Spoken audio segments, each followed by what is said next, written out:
Hello guys, कैसे हो आप सब। आई होप सब बढ़िया। तो आज हम करेंगे साइंस की पीडियोलॉजी। आप शुरू करेंगे। टाइम बहुत कम रह गया है, जुलाई 2024 को। तो फटाफट से आज हम पहले टॉपिक से स्टार्ट करेंगे। पीडियोलॉजी की 10 पॉइंट्स हैं, 10 टॉपिक्स हैं। उसमें से फर्स्ट टॉपिक का अगर आप इसमें क्वेश्चंस और PYQs भी कर लोगे तब भी आपका ये पार्ट क्लियर हो सकता है, इतना मुश्किल नहीं है। ठीक है, तो मैं आपको पहले क्वेश्चंस कराऊंगी, फिर उसके बाद PYQs कराऊंगी। ओके, चलो। First, which among the following statement is incorrect above science. इसमें से बताओ कौन सी स्टेटमेंट है जो इनकरेक्ट है। साइंस इज़ बेस्ड, इनकरेक्ट पूछा है। Science is based on formation of concept and theories, बिल्कुल सही। साइंस किस पे बेस्ड है? कंसेप्ट्स और थ्योरीज पे, ये ठीक है। Science is cumulative and endless series of empirical observation, बिल्कुल सही। साइंस में ऑब्जर्वेशंस होती हैं, फैक्ट्स देखे जाते हैं। Science is the process of acquiring and defining knowledge, बिल्कुल सही। साइंस क्या है? जिसमें हमें एक प्रॉपर किसी चीज़ की डिफाइन, प्रॉपर उसका महत्व पता चलता है कि वो क्यों है। Science is bringing all phenomenon in happening around, नहीं, ये एक तरह से प्रॉपर लाइन नहीं है कि हर एक चीज़ को साइंस डिफाइन अभी तक नहीं कर पाई है। जो भी हमारे, नो डाउट कि वो बहुत डीप तक गई हुई है, बट हर एक चीज़ को अभी तक तो नहीं सारा कंफर्म कर पाई है। तो फिर इसका ऑप्शन है फोर्थ। ठीक है। विच of the following can not be characteristics of science. इसमें से बताओ कौन से साइंस के करेक्टरिस्टिक्स नहीं हो सकता। पहला, साइंस इज़ डायनेमिक, बिल्कुल है डायनेमिक, तो ये हो सकता है। Science is holistic approach to investigate facts, नहीं, ये होलिस्टिक अप्रोच नहीं देती है। कैनॉट, ये ऑप्शन हो सकता है। Science believes in mass opinions, बिल्कुल ठीक, मास पे डिपेंड हम देखते हैं फिज़िक्स में। साइंस अवॉइड बायसेस, बिल्कुल, बायसेस मतलब अफवाहों को वो नहीं करता। तो इसका करेक्टरिस्टिक्स क्या नहीं है कि ये होलिस्टिक अप्रोच को इन्वेस्टिगेट नहीं करता साइंस। उसके बाद, a person will be having a scientific temperament if he has which of the following characteristics. उन्होंने बोला है कि जो पर्सन है वो एक तरह से साइंटिफिक नॉलेज रखता है अगर उसके पास इनमें से कौन सी करेक्टरिस्टिक्स होंगी। तो हम देखें, the person is very objective in nature. हाँ, अगर पर्सन ऑब्जेक्टिव नेचर का होगा तो वो साइंटिफिक नॉलेज रखे, मतलब साइंटिफिक कंसेप्ट पढ़े करेगा। The person has critical thinking, बिल्कुल, जो साइंटिस्ट होगा उसकी क्रिटिकल थिंकिंग होनी चाहिए। The person believes in majority, नहीं, मेजॉरिटी को नहीं, वो अपने एक्सपेरिमेंट्स को बिलीव करेगा। मेजॉरिटी में जो चीज़ आ रही है उस चीज़ को नहीं करेगा, जो बेनिफिट्स और उसके एक्सपेरिमेंट्स बताएंगे उसी चीज़ को करेगा। तो ये ऑप्शन तो नहीं होगा। The person is free from fear and prejudice, बिल्कुल, वो एक तरह से रिसर्च करेगा फ्री होकर और कोई जज नहीं करेगा उसको, ना किसी चीज़ को जज करके वो एक्सपेरिमेंट करेगा। तो option is A, B and D। तो A, B and D। Fourth, which of the following is not related to development of science. इसमें से बताओ जो साइंस के रिलेटेड नहीं है। Humans have demonstrated scientific potential from very early time, बिल्कुल, ये साइंस का टॉपिक है डेवलपमेंट में। Okay, science has origins and practical history in all human culture, बिल्कुल सही। Science provide opportunities to improve our physical environment, बिल्कुल science provide करता है। The cave art of some of the early man is not related with science, नहीं, वो relate करता है science को। जो अर्ली मैन जो एवोल्यूशन हमने चैप्टर पढ़े होंगे साइंस में, काफ़ी कुछ पढ़ा, तो वो इसी के रिलेटेड है। तो इसमें से उन्होंने पूछा कौन सा नहीं, तो ये स्टेटमेंट गलत है, तो इसको tick. Which of the following cannot be the step of scientific methodology. इसमें से बताओ कि कौन सी साइंटिफिक मेथोडोलॉजी का स्टेप नहीं है। तो पहला है open minded accumulation of data, हाँ, अगर हम साइंटिस्ट बनना चाहते हैं तो हमें अपना दिमाग को खुला रखना चाहिए, हर एक चीज़ को ऑब्जर्व करना चाहिए। डेवलपमेंट ऑफ हाइपोथेसिस, इसमें से कैन नॉट बताना नहीं। Development of hypothesis to explain data, बिल्कुल हमें सिचुएशन क्रिएट करनी चाहिए कि क्या उस डाटा को एक्सप्लेनेशन, उसकी डाटा की एक्सप्लेनेशन भी होनी चाहिए। Testing the hypothesis by carrying out experiments, बिल्कुल जो हमने अपना सोचा है, जिस चीज़ को हमने सोचा है तो उसकी क्या कहते हैं, एक्सपेरिमेंट्स भी होने चाहिए उस पर, ये भी ठीक है। तभी साइंटिस्ट, इसलिए वो एक्सपेरिमेंट्स, ऑब्जर्वेशन सब कुछ करता है, डाटा एनालिसिस भी करता है। मेकिंग ए ओपिनियन रैंडमली, नहीं, कभी भी साइंटिस्ट अपना ओपिनियन एकदम से नहीं देता, तो इसका ऑप्शन 4 है। Science education can not help to, इसमें से बताओ, get rid of the country of blind beliefs and superstitious. Science education किस में हेल्प नहीं कर पा रहा? पहला है get rid of the country of blind beliefs and superstitions, solve the problem of insanitation and malnutrition, नहीं, माल nutrition में हेल्प कर रहा है, हमें इंफॉर्मेशन प्रोवाइड करके, नॉलेज करके कि हम क्या चीज़ खाएं कि माल न्यूट्रिशन नहीं होगा। और सुपरस्टिशन और ब्लाइंड बिलीव्स को भी हटा रहा है कि इसमें पर्टिकुलर कंसेप्ट्स बता रहा है कि ये चीज़ इसलिए हो रही है, मिथ्स को नहीं सोचो। तो ये दोनों ऑप्शन तो नहीं है। Prove and control super natural power, नहीं, ये ऑप्शन हो सकता है, क्योंकि साइंस एजुकेशन कुछ सुपर नेचुरल पावर्स के लिए कुछ प्रूव नहीं कर रहा, कुछ कंट्रोल उसको नहीं कर रहा। इवन कि साइंस तो कहता है कि कंसेप्ट और एक्सपेरिमेंट्स और उस चीज़ पे बिलीव करो। Give boost to country economy, बिल्कुल साइंस। उसके बाद आई होप आपको दिख रहा हो। नेक्स्ट, विच वन अमंग, उसके बाद which one among the following is the correct sequence of scientific process, इसमें बताओ कौन सा करेक्ट सीक्वेंस है अगर हमें साइंटिफिक किसी चीज़ को निकालना है। पहला ऑप्शन दिया है ऑब्जर्विंग द फैक्ट, बिल्कुल पहले हम ऑब्जर्व करेंगे। मेकिंग हाइपोथेसिस, बिल्कुल हम फिर सोचेंगे, अपने दिमाग से कुछ सिचुएशन क्रिएट करेंगे। कलेक्टिंग डाटा, बिल्कुल फिर कलेक्ट करेंगे उस डाटा को, और फिर उसके बाद फिर ऑब्जर्वेशन करेंगे, बिल्कुल ये वैसे ऑप्शन ठीक है। नेक्स्ट भी देख लेते हैं, मेकिंग हाइपोथेसिस, फिर नहीं, सबसे पहले ऑब्जर्विंग ही होगा, तो इसमें ये ऑप्शन तो गलत है। ऑब्जर्विंग द फैक्ट, बिल्कुल ठीक। मेकिंग हाइपोथेसिस, बिल्कुल ठीक। देखो, इसके बाद कलेक्ट करेंगे डाटा, फिर हम रिजल्ट निकालेंगे ना, तो ये भी ऑप्शन गलत है, ये तो पहले गलत है, तो first is correct. A scientific hypothesis is a, क्या है, statement based on simple observation of a fact, नहीं।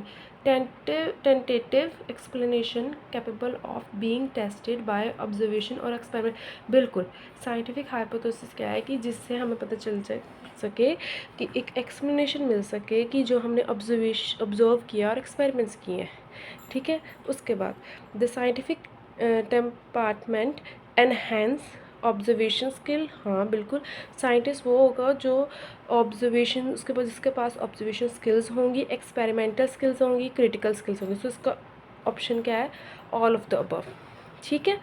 उसके बाद 10th क्वेश्चन, ये क्वेश्चन से आपको पता चल जाएगा कि जो हमारा टॉपिक है nature and scope of scientific curriculum, उसमें क्या क्या चीज़ें हैं, ठीक है। On the basis of recommendations of the National Curriculum Framework NCF 2005, NCERT textbooks in science lay greater emphasis on, जो NCF है और जिन्होंने NCERT टेक्स्ट बुक बनाई है उसने ज़्यादा किस पे गौर किया है। तो पहले है give active learning experiences to student, बिल्कुल सही, एक्टिव लर्निंग को एनहेंस किया उसने। उसके बाद teaching scientific terms exact definition, नहीं, डेफिनेशंस को नहीं किया क्योंकि रट्टाफिकेशन साइंस में नहीं होती। प्रिवेंटिंग रोट लर्निंग, बिल्कुल रोट लर्निंग को प्रिवेंट किया है, रट्टाफिकेशन को बिल्कुल मना किया है। Upholding sharp boundaries between different domains of science, नहीं, इसमें कोई बाउंड्रीज नहीं सेट, साइंस में कोई बाउंड्रीज सेट होती ही नहीं है। सो इसका A and C second option. Okay, next question is in the chapter on food, अगर हमने पढ़ा होगा फूड का चैप्टर 6th में होगा, 6th और 7th में, the student are asked discuss about people who do not get sufficient food to eat and how to avoid wastage of food. ठीक है, उसमें हम इस चैप्टर में हमें बताया कि कैसे हमें फूड प्रॉपर लेना चाहिए और कैसे हमें फूड को वेस्ट नहीं करना चाहिए। Which type of validity do you see in this content, अब बताओ इसमें से कौन से टाइप की आपको वैलिडिटी दिख रही है। इस अगर हमने ये लाइन पढ़ी है कि हमें फूड वेस्ट नहीं करना चाहिए बल्कि हमें प्रॉपर न्यूट्रिशन लेना चाहिए जो हमें चाहिए, तो एक तरह से एथिकल बताया कि वैलिडिटी के बारे में बताया कि हमें वैल्यूज़ होने चाहिए, हमें पता होना चाहिए कि क्या चीज़ हमें खानी है, हमें क्या चीज़ वेस्ट नहीं करनी, क्या चीज़ ह्यूमन के लिए अच्छी है, क्या चीज़ बुरी है। सो इसका सीधा साधा है एथिकल वैलिडिटी। ओके, अब देखो अगर हमें नेक्स्ट देखना हो कंटेंट वैलिडिटी, वो होता है जिसमें हमें एप्रोप्रिएट एज की, पर्टिकुलर एज को इतनी चीज़ मतलब मैं इन तीनों की भी डेफिनेशन बता रही हूँ। जो कंटेंट वैलिडिटी है उसमें होता है कि हमें प्रॉपर एज में प्रॉपर एजुकेशन मिलनी चाहिए, पर्टिकुलर एज की पर्टिकुलर एजुकेशन फिक्स्ड की होती है, तो ये चीज़ तो फूड में नहीं आएगी। एनवायरमेंटल वैलिडिटी ये होता है कि हमें इन्वायरमेंट में पता होना चाहिए कि क्या हमें बेनिफिट्स हो रहे हैं, क्या लॉस हो रहा है। देन प्रोसेस वैलिडिटी वो होता है कि कैसे जो टीचर है वो क्लासरूम में बच्चों को पढ़ा रहा है, एक तरह से कैसे वो साइंटिफिक नॉलेज दे रहा है। ठीक है, एक प्रोसेस चल रहा है, तो ये तीनों चीज़ें तो नहीं होगी। So it's last is ethical validity. उसके बाद 12th question, which of the following statement does not describe the meaning of curriculum, इसमें से बताओ कौन सा डिस्क्राइब नहीं कर रहा करिकुलम को। ओके, उसके बाद पढ़ें total sum of all learning experiences inside and outside the classes. बिल्कुल, करिकुलम क्या होता है, एक तरह से सब्जेक्ट में, अगर सब्जेक्ट में हम जो क्लास के अंदर और बाहर दुनिया, क्लासरूम के अंदर और क्लासरूम के बाहर जो चीज़ पढ़ रहे हैं तो उसमें होती है, सब्जेक्ट में होती है, तो ये ठीक है, मतलब ये इसका ऑप्शन नहीं हो सकता क्योंकि ये ऑप्शन ठीक है। कंटेंट, पेडियोलॉजी एंड असेसमेंट टेक्निक्स, बिल्कुल उसमें कंटेंट भी होता है, पेडियोलॉजी भी होती है, असेसमेंट भी होता है, तो ये भी ठीक है। All the experiments of a child at home and at a school, नहीं, होम, स्कूल और उसके अलावा इन्वायरमेंट सब हर एक जगह होती है, तो ये ऑप्शन सही है। मतलब वैसे ये गलत है करिकुलम के अकॉर्डिंग, पर हमने बताना है कि इनमें से कौन सा नहीं है, तो थर्ड ऑप्शन इज सही। लास्ट भी पढ़ लेते हैं, planned learning experiences guide by curriculum framework. हाँ, एक तरह से प्लान करिकुलम होता है जिससे हमें पता चल सके कि क्या हो रहा है क्या नहीं। उसके बाद NCF 2005 states good science education is true to science, कहते हैं अगर अच्छी साइंस की एजुकेशन मिले तो वो हमारे लिए ही बेनिफिट है। विच डज इट मीन्स, इसका मीन क्या है। Science education should teach only the science content, no, कभी नहीं, ये हमेशा रिलेट करता है, सो ये ऑप्शन तो नहीं है। Only true science should be taught and student should take it, no. Science education should convey its content to a suitable level and engage the child in learning the procedures of obtaining and validity scientific knowledge, बिल्कुल सही। उसके बाद ये भी पढ़ लेते हैं, science education should be given properly using laboratory facilities, नहीं, हमें लेबॉर्ट्री और बाहर वाली हर एक एक्सपेरिमेंटल एजुकेशन भी इसमें चाहिए, फैसिलिटीज़ चाहिए होती हैं, तो इसका ऑप्शन है थर्ड कि जिसमें हमें पता चल सके कि अगर हमें साइंस पढ़नी है तो हमें एक चाइल्ड के उतने लेवल तक साइंटिफिक नॉलेज को प्रोवाइड किया जाए। ठीक है, ये तो क्वेश्चन थे इस टॉपिक में से, और इसके अब PYQ जो हमारे पीछे साल में आए हुए हैं तो फटाफट वो भी पढ़ लेते हैं। While selecting a performance task to help student develop research-oriented skills in a science class, a teacher may pick up a topic. Science को डेवलप करने के लिए तो स्टूडेंट ने एक टॉपिक पिक किया है, ठीक है, which majority of student in a class find interesting, वो वाला टॉपिक पिक करेगी जो मेजॉरिटी ऑफ स्टूडेंट्स को पसंद हो, नहीं। विच शी थिंक्स इम्पॉर्टेंट, नहीं वो भी नहीं। Related to problem faced by students, हाँ वो टॉपिक करेगी जिसमें बच्चों को प्रॉब्लम आ रही है, डे टू डे फंक्शनिंग, मतलब वो बहुत इंपॉर्टेंट है और बच्चों को उसमें प्रॉब्लम आ रही है जो हमारी डे टू डे की फंक्शनिंग से रिलेटेड है, तो ये ऑप्शन है। उसके बाद of the following activities in A science class the one with least educational value is, अब इसमें से बताओ कि कौन सा लीस्ट एजुकेशनल वैल्यू देगा। डिस्कशन स्पेसिफिक प्रिंसिपल, हाँ ओके। ड्रॉ डिज़ाइन, ये भी बढ़िया, मतलब हमें हेल्प करेगा साइंस के एजुकेशन में। कंस्ट्रक्शन मॉडल भी हेल्पफुल करता है। रीडिंग अबाउट अ सिंपल, अगर हम बिल्कुल सिर्फ रीड करें किसी एक्सपेरिमेंट को, उसको अपने हैंड से करें ना, या प्रैक्टिकली हम ना परफॉर्म करें, तो वो उसमें सबसे लीस्ट एजुकेशन वैल्यू मिलती है। तो इसका ऑप्शन है 4। इसके बहुत इजी क्वेश्चन आते हैं, जस्ट जनरल नॉलेज पे डिपेंड रहते हैं। उसके बाद good science education should be true to the child implies that science will teach should relate to the environment of a child, convey scientific aspects of science content by understandable to the child। उन्होंने बोला true to the child, true to the child science जो education, good science education बच्चों को कैसे दे सकते हैं, जब वो उस चीज़ को समझें, ठीक है। Engage the child in learning process, नहीं, अगर वो हम हमेशा बच्चों को अगर साइंस को पढ़ाना चाहें, उनके प्रॉपर क्या कहते हैं दिमाग में डालना चाहें, तो उन चाइल्ड को होना चाहिए कि वो अच्छी तरह से समझें। तो इसका ऑप्शन है B, understandable to the child. Cognitive validity, अब कॉग्निटिव वैलिडिटी क्या होती है, वो होती है कि अगर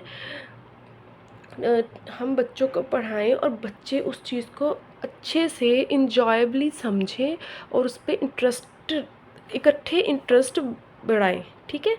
cognitive validity of science curriculum at upper primary stage implies that it should convey scientific significant and scientifically correct facts। देखो कॉग्निटिव फैक्ट्स में बताओ क्या आ जाता है, ये 4 ऑप्शंस दिए हैं। B, as appropriate, use appropriate pedagogical process in teaching, enable the child to view science as a social enterprise. तो इसका ऑप्शन है एज, मतलब अगर कॉग्निटिव वैलिडिटी में ये होता है कि देखो बच्चों को पढ़ाओ, बच्चों को इंजॉयबल लगे, बच्चों को समझ आए, वो तभी हो सकता है अगर अब हम उनको उनकी एज के अकॉर्डिंग पढ़ाएं। अगर छोटे बच्चों को हम ज़्यादा ही एडवांस पढ़ाने लग जाए तो उनका इंटरेस्ट नहीं रहता। और अगर हम ये भी देख सकते हो, अगर हम 10th के क्लास के बच्चे को अगर 6th का पढ़ाएं तो उन्हें भी इंटरेस्ट नहीं रहता, वो इंजॉयबल फील नहीं करते।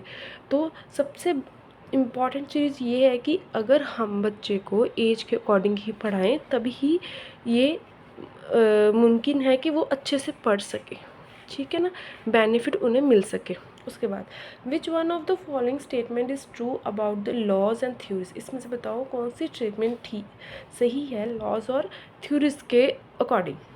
Theories are found in biological science only and laws are found in physical science only, नहीं। Theories and laws are the same and perform the same function, नहीं बिल्कुल नहीं। Laws are generalised description of a relationship among observable phenomena and theories are explanation of observable phenomena, बिल्कुल सही। Theories become laws when, no बिल्कुल नहीं, तो इसका option 3 है। उसके बाद तो आपको समझ आ गया, उन्होंने बोला है कि इनमें से बताओ कौन सा स्टेटमेंट ट्रू है लॉ और थ्योरीज को लेकर। तो 3rd में उन्होंने ये लिखा है कि लॉज है, लॉ को हम लॉ उसको कहते हैं जिसमें हमें ऑब्जर्वेशन फिनोमिना मतलब उसका रिलेशन पता चले, और थ्योरीज में हम एक्सप्लेनेशन पढ़ते हैं उसी ऑब्जर्वेबल फिनोमिना का, ठीक है। Identify the incorrect statement, incorrect statement में से निकालनी है नेचर ऑफ साइंस के according. Speculation and conjecture also have a place in science, but ultimately a scientific theory to be acceptable must be verified by relevant observations and experiments, ठीक है। Science is considered as value neutral and objectives and laws of science are views as fix. वो कह रहे हैं science की value neutral है, ठीक है, ठीक है, कि जो हमारे जो साइंस में लॉज हो जाते हैं वो एक तरह से फिक्स हो जाते हैं क्योंकि वो बहुत एक्सपेरिमेंट से होते हैं, बिल्कुल सही। The methodology of science and its demarcation from other fields continue to be a matter of philosophical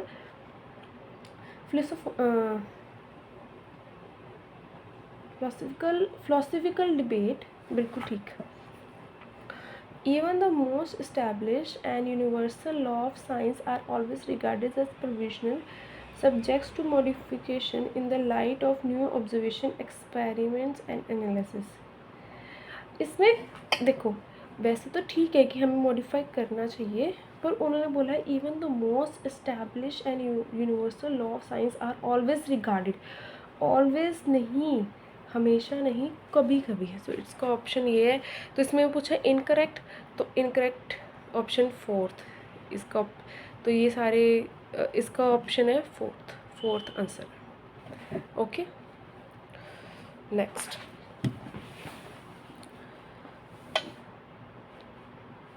hope आपको क्लियर दिख रहा हो। Okay, the criterion of process validity of science curriculum requires that. Okay, validity क्या require करती है, criteria क्या होता है? Science should be presented as a value free discipline uninfluenced by social concern. नहीं, सोशल कंसर्न नहीं, ये स्टेटमेंट गलत है। Science should be taught as a specialized discipline with its unique characteristics. Learners should be familiarized with various natural processes. Learners should be engaged in processes that lead to generation of scientific knowledge. हाँ, learners should be engage. जो learner को इनका देखो, book बनाने का, subject बनाने का ये क्राइटेरिया है कि जो लर्नर्स है वो एक तरह से साइंटिफिक नॉलेज के साथ बाउंडेड रहे। तो इसका ऑप्शन फोर्थ है। उसके बाद as a teacher which one of the following do you find most appropriate for scientific approach to teaching. इसमें से बताओ एज अ टीचर की साइंटिफिक अप्रोच कौन सी बिल्कुल सही है, आपको लगता है? The show the use of technology for teaching concept, give projects to the students, ask the student to perform activities related to the concepts, clarify the students about the concept of the class। तो इसका option है बच्चों को पूछो, ठीक है, activity perform करो और कंसेप्ट को क्लियर करो, सीधा सीधा। Okay, according to NCF 2005, good education science is true to life। Okay, what does it mean? बताओ इसका क्या मतलब हुआ? Science should be able to engage the child in meaningful. Science should enable the child in learning the process of acquiring scientific knowledge. Science should help in living easy life. Science should prepare the child to the world of work। बिल्कुल सही। Science help करती है बच्चों को इस world में काम करने के लिए प्रिपेयर करती है। Okay, which one of the following is not true about the nature of science. इसमें से बताओ कौन सा ट्रू नहीं है नेचर के according. Science is always tentative, बिल्कुल सही। साइंस प्रमोट स्पेक्टिज्म, नहीं, तो इसका ऑप्शन सीधा सीधा यही आएगा। Science is the process of constructing knowledge, बिल्कुल नॉलेज बढ़ाती है। ये स्टैटिक इन नेचर है, बिल्कुल सही, तो इसका ऑप्शन सेकेंड है। विच of the following validities of a good science education curriculum is satisfied by activity and experiments। इसमें से बताओ कौन सी वैलिडिटी है जो बेस करती है एक्टिविटीज़ और एक्सपेरिमेंट्स को। तो आपको सीधा सीधा प्रोसेस हम बोला था, अभी मैंने समझाया ना, प्रोसेस वैलिडिटी होती है जिसमें टीचर्स बच्चों को पढ़ाते हैं, ऑब्जर्वेशन कराते हैं, एक्सपेरिमेंट्स कराते हैं, तो इट्स प्रोसेस वैलिडिटी। उसके बाद researchers tell research